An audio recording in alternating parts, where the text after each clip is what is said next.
Third topic है कि France ने किस तरीके से मोनार्की को खत्म किया और वो जो है रिपब्लिक बना। जो सिचुएशन थी फ्रांस के अंदर वो जो है बहुत ज्यादा अब टेंस होने लग गई थी। जो साल आ रहे थे, आने वाले थे, उन सब में अब ऐसा लग रहा था कि जैसे वाकई में सिचुएशन बहुत ज्यादा खराब होती जा रही है। वैसे तो लुइस 16 ने जो है संविधान में एक तरह से सिग्नेचर कर दिया था, लेकिन कहीं ना कहीं उन्होंने एक सीक्रेट तौर पे कुछ कॉम्प्रोमाइज कर लिया किंग जो प्रिशिया के थे उनके साथ। बाकी जो रूलर्स थे और नेबरिंग कंट्रीज के उनको भी चिंता थी जिस तरह से डेवलपमेंट्स हो रहे थे फ्रांस में। तो उन लोगों ने क्या प्लान बनाया कि इनके जो भी ये इवेंट्स हैं इनको रोकने के लिए सेना को भेज दिया। कि ये जो सेना थी ये उन इवेंट्स को रोक रही थी जिनकी शुरुआत जो समर 1789 की थी, मतलब गर्मियों से जो है उससे शुरुआत हो गई थी। इससे पहले ये हो पाता तो नेशनल असेंबली ने 1792 अप्रैल में वोट करके डिक्लेयर कर दिया वॉर रशिया और ऑस्ट्रिया के अगेंस्ट। हजारों की संख्या में वॉलंटियर्स जो है वो अपने अपने क्षेत्रों से आए ताकि आर्मी को ज्वाइन कर सके। ये लोग हैं इस तरह से देख रहे थे कि ये जो वॉर है ये लोगों का वॉर है, किंग्स और जो बड़े बड़े एरिस्टोक्रेसीज हैं पूरे यूरोप में उसके खिलाफ है।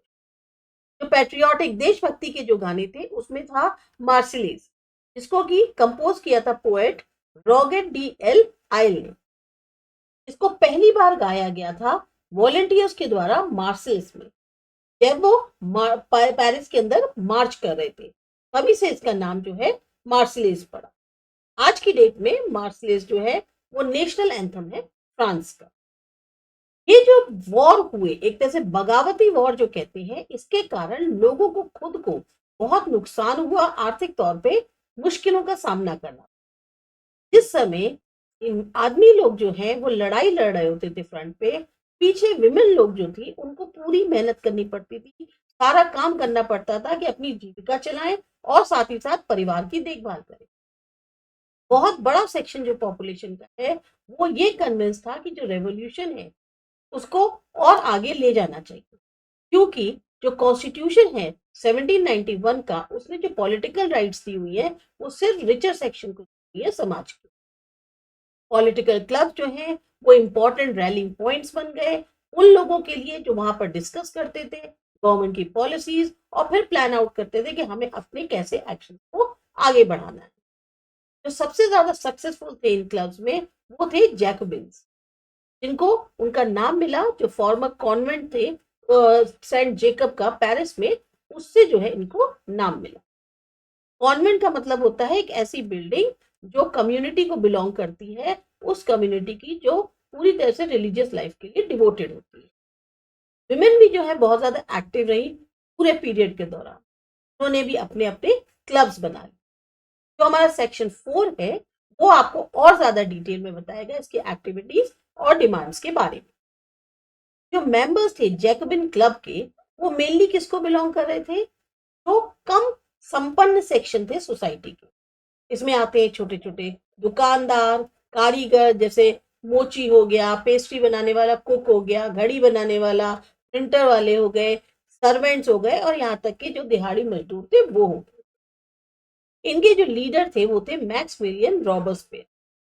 एक बहुत बड़ा ग्रुप जो है जेकोबिन्स का उसने डिसाइड किया कि वो लोग जो है ट्राउजर्स लंबे लंबे स्ट्राइप वाले पहने, बिल्कुल वैसे जैसे कि डॉक पे काम करने वाले वर्कर्स पहनते। ये इसलिए था ताकि जो फैशनेबल सोसाइटी है समाज उससे अपने आप को बिल्कुल अलग रखे, खास तौर से नोबल्स जो सिर्फ नी ब्रीचेस पहनते थे, यानी कि सिर्फ जो उनकी ड्रेस होती थी वो घुटनों तक होती थी। यहाँ पर आप देख सकते हैं फिगर 9 में सैंस क्लोट्स कपल जो है वो दिखाया है। यहाँ फिगर 10 में आप देख सकते हैं एक इमेज दी हुई है, ये रेयर पेंटिंग्स है विमेन आर्टिस्ट। जो भी रिवॉल्यूशनरी घटनाएं हुई उससे ये पॉसिबल हो पाया कि विमेन ने भी अपने आप को ट्रेन कर लिया जो एस्टैब्लिश पेंटर्स थे उनके साथ, और फिर उन्होंने भी अपने कामों को सिलोन में एग्जिबिट किया, जो एग्जीबिशन हर 2 साल में होती थी। ये जो पेंटिंग है ये फीमेल एलिगोरी है लिबर्टी की, मतलब फीमेल फॉर्म है एक जो सिंबलाइज कर रही है फ्रीडम के आइडिया को। ये जो है एक तरीके का मतलब उन्होंने एक तरीका अपनाया था कि हम जो है पावर को खत्म करेंगे, जो कि नी ब्रीचेस वाले जो पहनने वाले लोग हैं उनके पास ये जो पावर है इसको खत्म करने के लिए ये एक उनका तरीका था दर्शाने का। इसीलिए जैकोबिन्स जो है वो कहलाए सेंस कलोट्स, जिसका मतलब होता है वो लोग जो नी ब्रीचेस नहीं पहनते। सेंस कलोट्स में जो मेन थे वो इसके साथ साथ रेड कैप भी पहनते थे, जो उनकी आजादी को दर्शाता था, जबकि विमेन जो है उनको अलाउड नहीं था ये सब करना। समर में 1792 जैकोबिन्स ने प्लान किया एक इंसरेक्शन। इंसरेक्शन का मतलब होता है एक बहुत ही ज्यादा हिंसात्मक एक्शन जो भी रूलर्स हैं कंट्री के उनके खिलाफ। तो 1792 में जैकोबिन्स ने प्लान किया कि वो लोग जो एक वायलेंट एक्शन करेंगे। लार्ज नंबर ऑफ पार्सियंस थे उनका, क्योंकि वो लोग बहुत ज्यादा गुस्साए हुए थे। एक तो सप्लाई कम हो गई थी, दूसरा खाने के दाम जो है वो बहुत ज्यादा बढ़ रहे थे। तो अगस्त 10 की मॉर्निंग को उन्होंने जो पैलेस था ट्रिलिस का उस पे जो है धावा बोल दिया। वहां पर जो किंग के गार्ड थे उनको मार दिया और खुद को जो है जो उनके किंग थे उनको होस्टेज बना के रखा, बंदी बना के रखा कई घंटों तक। बाद में असेंबली ने वोट किया कि जो रॉयल फैमिली है उसको बंदी बना लिया जाए, जेल में डाल दिया जाए। इलेक्शंस हुए। अब से सारे मेन जो 21 ईयर्स एज के थे या उससे बड़े थे, भले ही किसी उनके पास वेल्थ हो ना हो, सबको अधिकार दे दिया गया वोट डालने का।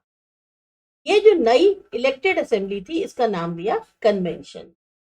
21 सितंबर 1792 को इसने मोनार्की को खत्म किया और फ्रांस को एक रिपब्लिक के तौर पे डिक्लेयर कर दिया। जैसा कि आप जानते हैं रिपब्लिक जो है एक तरह की फॉर्म है गवर्नमेंट की, जहां लोग जो हैं वो गवर्नमेंट चुनते हैं, जिसमें जो हेड होता है गवर्नमेंट का वो भी शामिल होता है। इसमें कोई भी ऐसा नहीं है कि हेरिडिटल राजा के बाद उसका बेटा बनेगा या ऐसा होगा, ऐसा कुछ नहीं है। आप देख सकते हैं कुछ और ऐसी कंट्रीज जो रिपब्लिक्स हैं और उनके बारे में जानने की कोशिश करिए कि वो कब और कैसे जो है वो रिपब्लिक बनी। तो लुइस 16 जो है उनको फांसी की सजा दे दी गई कोर्ट के द्वारा ट्रीजन के चार्ज में, यानी कि उन्होंने जो एक कंट्री की जो गवर्नमेंट है उसके साथ या गवर्नमेंट जो है उसके साथ बिट्रे किया था, उसके साथ धोखा किया था। 21 जनवरी 1793 को उनको पब्लिकली जो है फांसी दी गई। प्लेस थी डी ला कॉनकोर्ड। जो क्वीन थी मैरी एंटोनियते उनको भी जो है सेम फेट जो है झेलनी पड़ी कुछ टाइम के बाद में, यानी कि उनको भी फांसी दे दी गई।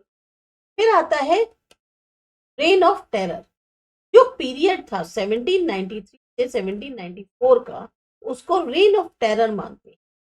रॉबर्टस्पियर जो है उन्होंने एक ऐसी पॉलिसी बनाई जिसमें बहुत ज्यादा कंट्रोल और पनिशमेंट था। तो उन्होंने ऐसी पॉलिसी को फॉलो करना चाहिए। जिसको भी वो देखते थे कि वो उनका दुश्मन है रिपब्लिक का, चाहे एक्स नोबल्स हो, क्लर्गी हो, मेंबर्स हो और बाकी पॉलिटिकल पार्टी के, यहाँ तक कि उनकी अपनी खुद की पार्टी के जो मेंबर्स हो जो उनके तरीकों से सहमत नहीं है, तो अरेस्ट कर लेते थे, जेल में डाल देते थे और फिर उनको जो है एक तरह से रिवोल्यूशनरी ट्रिब्यूनल जो था उसके द्वारा उनके ऊपर केस चलाया जाता था। अगर कोर्ट जो है उनको गिल्टी मानती थी तो उनको गिलिटिन कर दिया जाता था। गिलिटिन का तो मतलब क्या हुआ, गिलिटोन का मतलब होता है कि वो जो है एक ऐसी डिवाइस थी जिसमें दो पोल्स होते थे, एक ब्लेड होता था जिसमें के बीच में बंदे का सर रखा गया और उसका सर अलग कर दिया गया। ये जो है नाम रखा गया था गिलोटिन, जो थे डॉक्टर गिलोटिन जिन्होंने इसको इन्वेंट किया था उनके नाम पर ये जो है एक डिवाइस बनाई गई थी जिससे लोगों का सिर अलग कर दिया जाता था। रॉबर्टस्पियर की जो गवर्नमेंट थी उसने लॉज इशू की जिसमें मैक्सिमम सीलिंग लगा दी गई वेजेस और प्राइसेस। अब मीट और ब्रेड जो है वो राशन कर दी गई। पीजेंट्स जो है उनको मजबूर किया जा रहा था कि वो अपने ग्रेन्स जो हैं उनको शहर ट्रांसपोर्ट करें और उन प्राइसेस पर बेचें जो गवर्नमेंट ने फिक्स कर दी। बहुत ज्यादा जो महंगा एक्सपेंसिव व्हाइट फ्लर था अब उसको खत्म कर दिया गया। सारे सिटीजन को जो है एक equality bread, pen D aglet जो है एक ऐसा लोफ जो कि होल व्हीट से बना होता है उसको जो है खाना होगा। इक्वालिटी यानी सब समान हो, उसको प्रैक्टिस कैसे किया जा रहा था? स्पीचेस की फॉर्म से, एड्रेस करके। जो एक ट्रेडिशनल तरीका था सर और मैडम कहने का, सारे फ्रेंचमैन और विमेन जो हैं अब वो कहला रहे थे सियोटन या सिटोयन या सिटोयनी, यानी सिटीजन कहलाने गए, नागरिक कहलाने लगे। चर्चेस बंद कर दिए गए और उनकी बिल्डिंग्स जो हैं वो बैरक्स या ऑफिस में कन्वर्ट कर दी गई। रॉबर्टसपियर जो थे उन्होंने अपनी पॉलिसीज को जो है इतना ज्यादा वैसे फॉलो किया कि उनके जो सपोर्टर्स थे वो भी चाहने लग गए कि भाई इसमें थोड़ा सा चेंज करो, इतना ज्यादा वो हार्श हो रहे थे।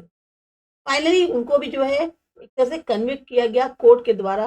1794 जुलाई में को अरेस्ट कर लिया गया और उनको भी जो है अगले दिन गिलोटिन जो था उस पर भेज दिया गया। रॉबर्टसपियर भी जो है अल्टीमेटली मार दिए गए।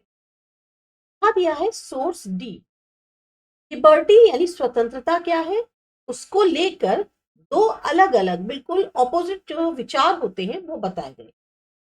एक क्रांतिकारी जो पत्रकार थे कैमल डेस्मोलिन, ये जो है इन्होंने लिखा 1793 में।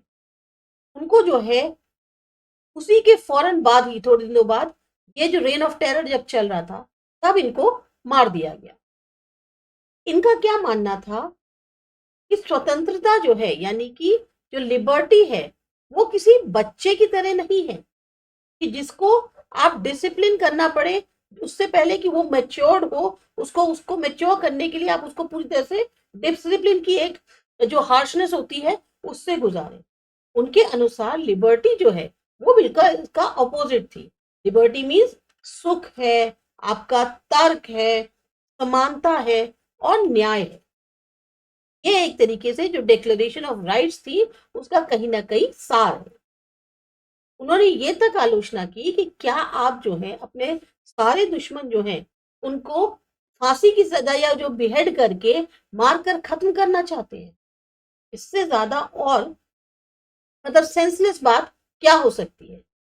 अगर आपको ऐसा नहीं लगता कि आप एक को मारेंगे तो आप उसके साथ अपने लिए ही 10 दुश्मन पैदा कर लेंगे, क्योंकि हर एक जो मृत व्यक्ति है उसके रिश्तेदार और जो मित्र हैं वो आपके नए शत्रु बन जाएंगे। तो उन्होंने कहा कि एक तरह से वायलेंस के बगैर जो है आप जो एक कंपैशन होता है, एक जस्टिस होता है, वो उसकी तरीके से बात कर रहे थे। वहीं दूसरी तरफ 7 फरवरी 1794 को रॉबर्टसपियर ने स्पीच दी कन्वेंशन में, तो कि ले जाया गया न्यूज़पेपर ले मॉन्टे यूनिवर्सल में। उसका जो मतलब छापा गया था उसका जो एक्सट्रैक्ट है उनका अनुसार ये कहना था, अगर देश के जो अंदर या बाहर जो दुश्मन हैं उनको खत्म नहीं किया जा सकता तब तक जो लोकतंत्र है और जो संविधान है उसका जो शासन है उसको इस्तेमाल या उसको स्टैब्लिश नहीं कर सकते। उनके अनुसार क्या था कि जब एक तरह से क्रांति हो रही है उस समय जो लोकतांत्रिक सरकार है वो आतंक का सहारा ले सकती है।